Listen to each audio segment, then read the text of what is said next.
வெளிவடக்கை உயர் பாதுகாப்பு வலயமாக பிரகடனப்படுத்திய வர்த்தமானியை மீளப்பெற இணக்கம்.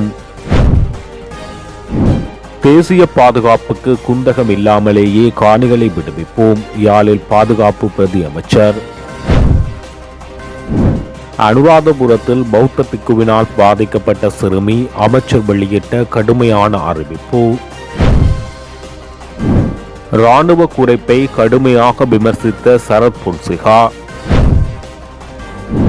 சிவாஜிலிங்கம் தொடர்பில் சர்ச்சைக்குரிய கருத்துக்களை வெளியிட்ட ராமநாதன் அர்ச்சுனா, விடுக்கப்பட்டுள்ள எச்சரிக்கை. வடக்கில் பெசாக் நிகழ்வு தொடர்பில் பரவும் தகவல் சிஐடியில் முறைப்பாடு. இலங்கைக்கு கிடைக்கவிருந்த பெருந்தொகை டாலர்களை தடுத்த சர்வதேச நாணய நிதியம் சுமத்தப்பட்ட குற்றச்சாட்டு. இந்திரா காந்தியின் நிழலில் விடுதலை புலிகளுக்கு ஏதுவான திருகோணமலை விவகாரம். யாழ்ப்பாணம் கொழும்பு நெடுஞ்சாலை தேவையில்லை, முன்னாள் அமைச்சர் பாட்டாளி சம்பிகரணவக்க. கபில சந்திரசேன கொலை விசாரணையில் உள்நுழையும் FBI. மக்களின் காணிகள் மக்களுக்கே, பாதுகாப்பு பிரதி அமைச்சரிடம் வடக்கு ஆளுநர் கோரிக்கை. தொடர்பான விரிவான செய்திகள். வலிவடக்கு பிரதேசத்தில் பல பகுதிகளை உயர் பாதுகாப்பு வலயமாக பிரகடனப்படுத்தப்பட்டு 2013ஆம் ஆண்டு வெளியிடப்பட்ட வர்த்தமானி அறிவித்தலை மீளப்பெறுவதற்கான ஆரம்பகட்ட நடவடிக்கைகளை பாதுகாப்பு அமைச்சு எடுத்துள்ளதாக காணி விடுவிப்பு தொடர்பில் இடம்பெற்ற உயர்மட்ட கலந்துரையாடலில் இராணுவ தளபதி தெரிவித்துள்ளார். வடக்கு மாகாணத்துக்கு 2 நாள் உத்தியோகபூர்வ பயணம் மேற்கொண்டுள்ள பாதுகாப்பு பிரதி அமைச்சர், இராணுவ தளபதி மற்றும் கடற்படை தளபதி ஆகியோர் அடங்கிய உயர்மட்ட குழுவினர் நேற்று முன்தினம் திங்கட்கிழமை மன்னார் மாவட்டத்தில் களஆய்வுகளை மேற்கொண்டனர். அதன் தொடர்ச்சியாக நேற்றைய தினம் செவ்வாய்க்கிழமை கிளிநொச்சி மற்றும் யாழ்ப்பாணம் மாவட்டங்களில் களப்பயணம் மேற்கொண்டு காணி விடுவிப்பு தொடர்பான நேரடி ஆய்வுகளை முன்னெடுத்தனர். இந்த ஆய்வுகளின் பின்னர் வடக்கு மாகாண ஆளுநர் செயலகத்தில் காணி விடுவிப்பு தொடர்பான விசேட உயர்மட்ட கலந்துரையாடல் இடம்பெற்றது. இந்த கலந்துரையாடலில் யாழ்ப்பாணம், கிளிநொச்சி, முல்லைத்தீவு மற்றும் வவுனியா மாவட்டங்களில் விடுவிக்கப்பட வேண்டிய காணிகள் தொடர்பில் அந்தந்த மாவட்ட செயலர்கள் மற்றும் மேலதிக மாவட்ட செயலாளர்கள் தமது நிலைப்பாடுகளை தெளிவாக முன்வைத்தனர். குறிப்பாக யாழ்ப்பாணம் மாவட்டத்தின் பலிகாமம் வடக்கில் விடுவிக்கப்பட்ட வேண்டிய வீதிகள், வழிபாட்டு தலங்கள், பாடசாலைகள் உள்ளிட்ட பல இடங்கள் தொடர்பில் பெயர் குறிப்பிட்டு கலந்துரையாடப்பட்டது.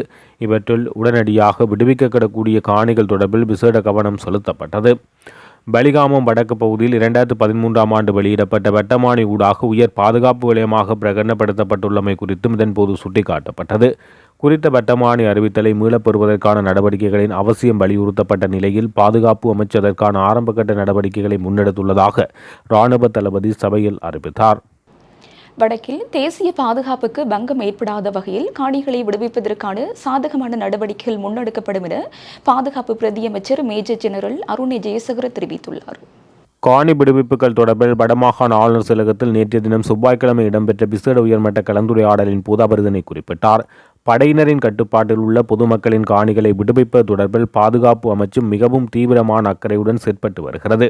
படையினரின் கட்டுப்பாட்டில் இருந்த காணிகள் படிப்படியாக விடுவிக்கப்பட்டு வருகின்றன. மக்களின் காணிகளை விடுவிக்க வேண்டும் என்பதில் ஜனாதிபதி மிக தெளிவான நிலைப்பாட்டில் உள்ளார். காணிகளை விடுவிப்பது தொடர்பான சாத்திய கூறுகளை ஆராய்வதற்காக முப்படைகளின் தளபதிகள், அமைச்சர்கள், பாராளுமன்ற உறுப்பினர்கள், மாவட்ட மற்றும் பிரதேச செயலாளர்கள் மற்றும் உரிய அதிகாரிகளுடன் இணைந்து குறிப்பிட்ட சில பகுதிகளுக்கு நேரடியாக களப்பயணம் மேற்கொண்டோம்.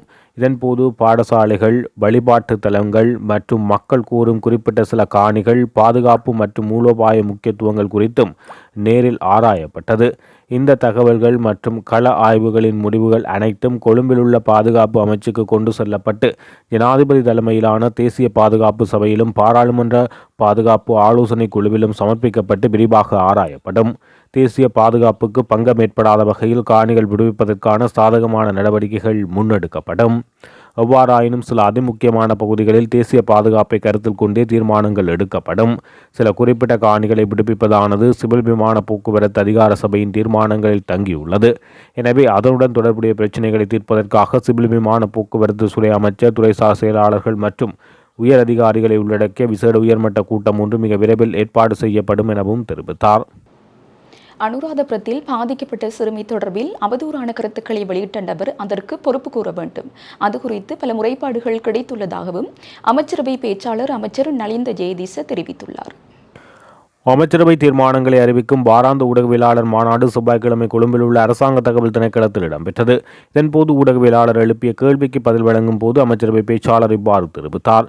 இந்த விடயத்தில் சட்டம் நியாயமாக நடைமுறைப்படுத்தப்படும். பௌத்த பிக்குகளாக இருந்தாலும் நாட்டின் சட்டத்துக்கு முரணாக செயற்பட்டால் அவர்களுக்கு எதிராக கடுமையான சட்ட நடவடிக்கை எடுக்கப்படும் என குறிப்பிட்டார்.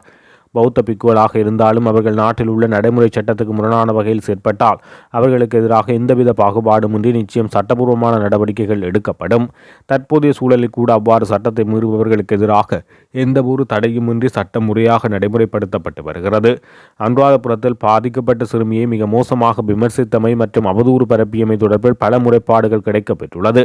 போலீசார் இது குறித்து விரிவான விசாரணைகளை முன்னெடுத்து வருகின்றனர். இந்த போலீஸ் விசாரணைகளின் போது வெளிவரும் உண்மைகளின் முன்னேற்றத்தின் அடிப்படையில் அடுத்த கட்ட நீதிமன்ற நடவடிக்கைகள் அனைத்தும் முன்னெடுக்கப்படும்.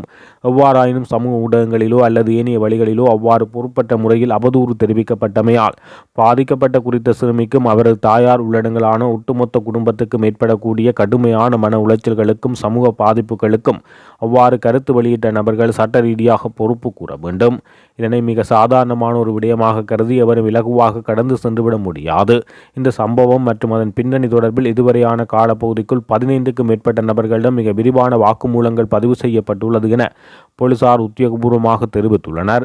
முன்னெடுக்கப்படும் விசாரணைகளின் முன்னேற்றத்தன்மைக்கு அமைவாக அடுத்தடுத்து மேலதிக சாட்சி பதிவுகள் இடம்பெறும். நீதிமன்றத்தினூடாக இந்த விடயத்தில் முற்றிலும் நியாயமான விசாரணைகள் முன்னெடுக்கப்படுவது உறுதி செய்யப்படும்.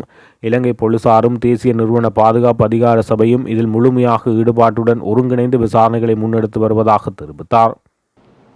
தென்மேற்கு பருவக்காற்று நாடு முழுவதும் நிலை பெற்றுள்ளதன் காரணமாக நாட்டின் தென்மேற்கு பகுதிகளில் மழை நிலைமை அதிகரிக்கும் என எதிர்பார்க்கப்படுவதாக வளிமண்டலவியல் திணைக்களம் அறிவித்துள்ளது. மேல் சப்ரமுவ மற்றும் வடமேல் மாகாணங்களிலும் காலி மாத்தறை கண்டி மற்றும் நுரேலியா மாவட்டங்களிலும் அவ்வப்போது மழை அல்லது இடியுடன் கூடிய மழை பெய்யக்கூடும் என அறிவுறுத்தப்பட்டுள்ளது. இப்பகுதிகள் சில இடங்களில் 75 மில்லிமீட்டருக்கும் அதிகமான ஓரளவு பலத்த மழை பெய்யக்கூடும் என வளிமண்டலவியல் திணைக்களம் அறிவித்துள்ளது. உவா மாகாணத்திலும் அம்பாறை மற்றும் மட்டக்களப்பு மாவட்டங்களில் சில இடங்களில் பிற்பகல் 1 மணிக்கு பிறகு மழை அல்லது இடியுடன் கூடிய மழை பெய்யக்கூடும் என எதிர்பார்க்கப்படுகிறது. மத்திய மலைநாட்டின் மேற்கு சரிவு பகுதிகளிலும் வடக்கு வடமத்திய வடமேல் மற்றும் தெற்கு மாகாணங்களிலும் திருகோணமலை மாவட்டத்திலும் அவ்வப்போது மணத்தியாலத்துக்கு 30 முதல் 40 கிலோமீட்டர் வேகத்தில் ஓரளவு பலத்த காற்று வீசக்கூடும் என எதிர்பார்க்கப்படுகிறது. இடியுடன் கூடிய மழையின் போது தற்காலிகமாக ஏற்படும் பலத்த காற்று மற்றும் மின்னல் தாக்கங்களின் ஊடாக தம்மை பாதுகாத்துக் கொள்வதற்கும் விபத்துக்களை குறைப்பதற்கு தேவையான நடவடிக்கைகளை எடுக்குமாறு வளிமண்டலவியல் திணைக்களம் கோரிக்கை விடுத்துள்ளது. இராணுவத்தை குறைக்கும் அரசாங்கத்தின் தீர்மானத்தை தான் கடுமையாக எதிர்ப்பதாக ஃபீல்டு மார்ஷல் சரத் பொன்சேகா தெரிவித்துள்ளார்.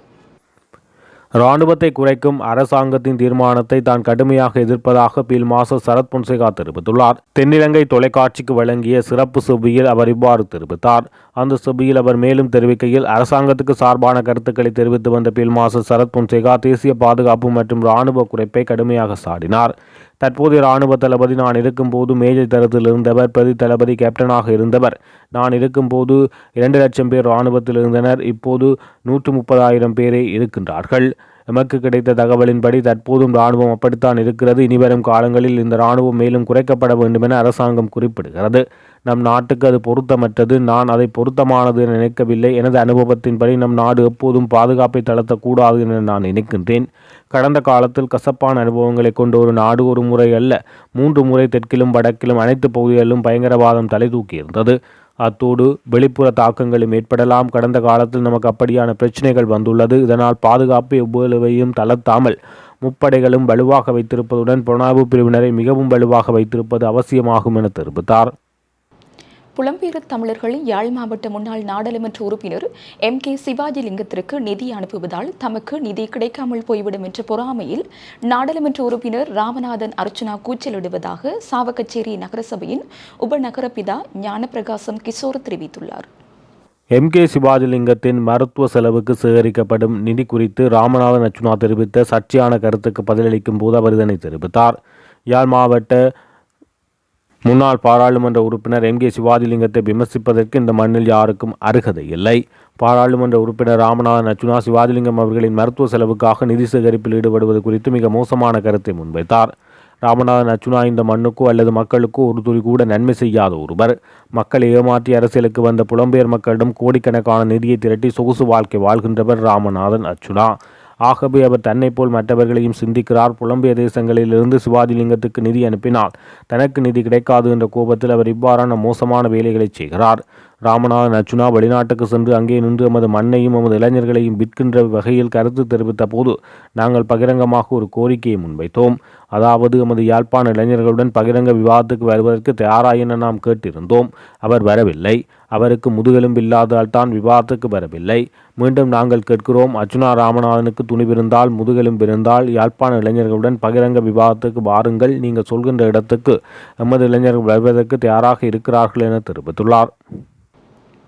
வெசாக் பண்டிகையை முன்னிட்டு வடக்கில் தன்சல் வழங்குவதற்கும் அலங்கார ஏற்பாடுகளுக்கும் ஆளுநர் தடை விதித்துள்ளார் என வெளியாகும் தகவல் போலியானது என அமைச்சரவை பேச்சாளரும் அமைச்சருமான நலிந்த ஜெயதீச தெரிவித்துள்ளார்.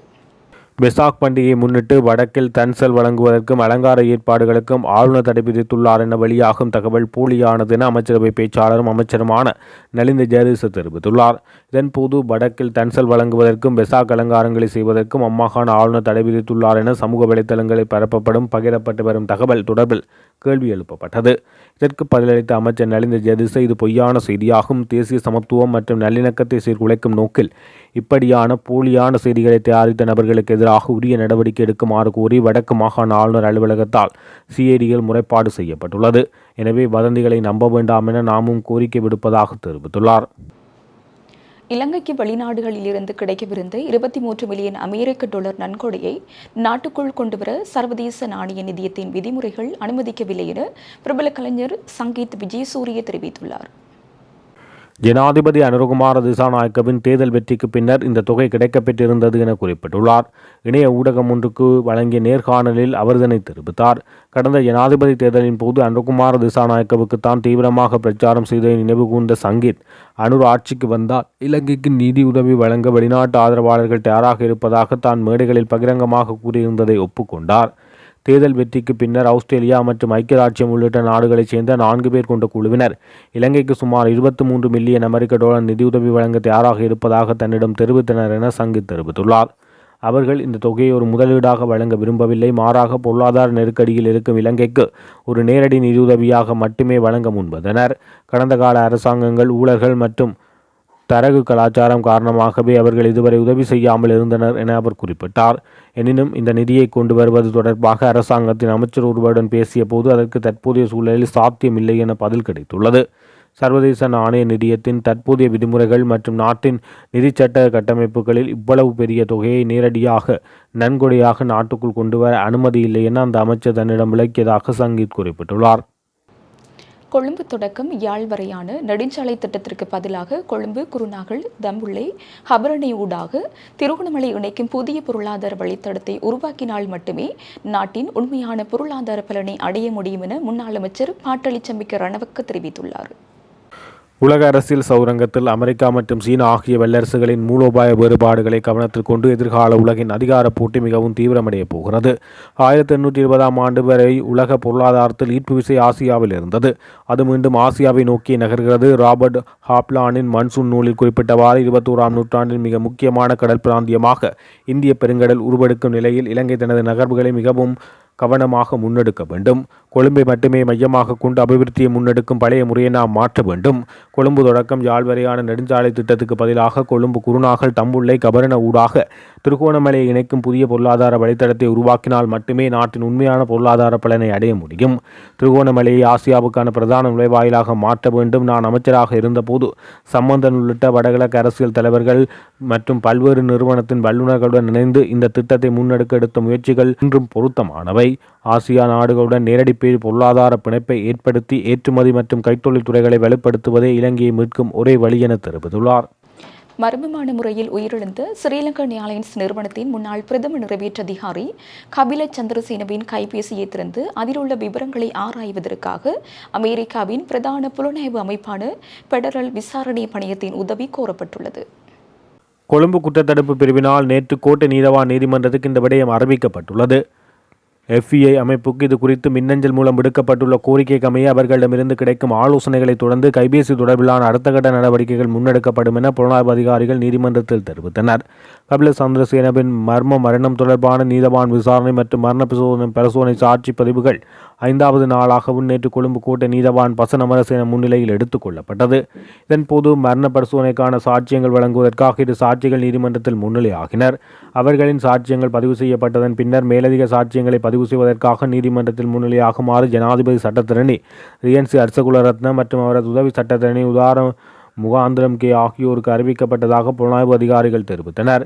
இன்னும் அவர்கள் இருவரும் தத்தமது நீதிமன்ற பணிகள் காரணமாக நேற்றைய தினம் சாட்சியம் அளிக்க வரவில்லை. இதை தெரிவித்த அதிகாரிகள் அடுத்த சாட்சி பதிவு தினத்தில் அவர்கள் நீதிமன்றத்தில் முன்னிலையாகுமாறு கட்டளையிட்டு 19 மற்றும் 20ஆம் தேதிகளில் சாட்சிகளுக்கான அவ்விருக்கும் உத்தியோகபூர்வ அழைப்பாணைகள் வழங்குமாறு நீதிமன்றத்தில் கோரிக்கை ஒன்றை முன்வைத்தனர். பாதுகாப்பு தரப்பினர் வசமுள்ள பொதுமக்களின் காணிகளை விரைந்து விடுவிப்பதற்கான சாதகமான நடவடிக்கைகளை எடுக்குமாறு வடக்கு மாகாண ஆளுநர் நா. வேதநாயகன் பாதுகாப்பு பிரதியமைச்சர் மேஜர் ஜெனரல் அருணே ஜெயசகரவிடம் விசேட கோரிக்கொன்றை முன்வைத்துள்ளார். ஜனாதிபதி அனுகுமார் திசாநாயக்க வழங்கிய மக்களின் காணிகள் மக்களுக்கு என்ற உறுதிமொழிக்கு செயலூறு கொடுக்க வேண்டியது அதிகாரிகள் ஆகிய அனைவரது பொறுப்பாகும் என தெரிவித்தார். இதன் பின்னர் இடம்பெற்ற திறந்த கலந்துரையாடலில் யாழ்ப்பாணம், கிளிநொச்சி, முல்லைத்தீவு மற்றும் வவுனியா மாவட்டங்களில் விடுவிக்கப்பட வேண்டிய காணிகள் தொடர்பில் அந்தந்த மாவட்ட செயலர்கள் மற்றும் மேலதிக மாவட்ட செயலாளர்கள் தமது நிலைப்பாடுகளை தெளிவாக முன்வைத்தனர். அத்துடன் வடக்கு மாகாண கல்வி அமைச்சின் செயலாளர், விவசாய அமைச்சின் செயலாளர் மற்றும் உள்ளூராட்சி ஆணையாளர் ஆகியோரும் தமது துறை சார்ந்த காணிகளை விடுவிப்பது தொடர்பில் கருத்துக்களை முன்வைத்தனர். அத்துடன் வடக்கு மாகாண கல்வி அமைச்சின் செயலாளர், விவசாய அமைச்சின் செயலாளர் மற்றும் உள்ளூராட்சி ஆணையாளர் ஆகியோரும் தமது துறை சார்ந்த காணிகள் விடுவிப்பு தொடர்பில் கருத்துக்களை முன்வைத்தனர். இத்துடன் ஜஃப்னக்லரியின் மதிய நேர பிரதான செய்திகள் நிறைவடைகின்றன. மேலதிக செய்திகளை அறிந்து கொள்ள www.jafnaklari.lk என்ற இணையதளத்தினூடாக இணைந்து கொள்ளுங்கள்.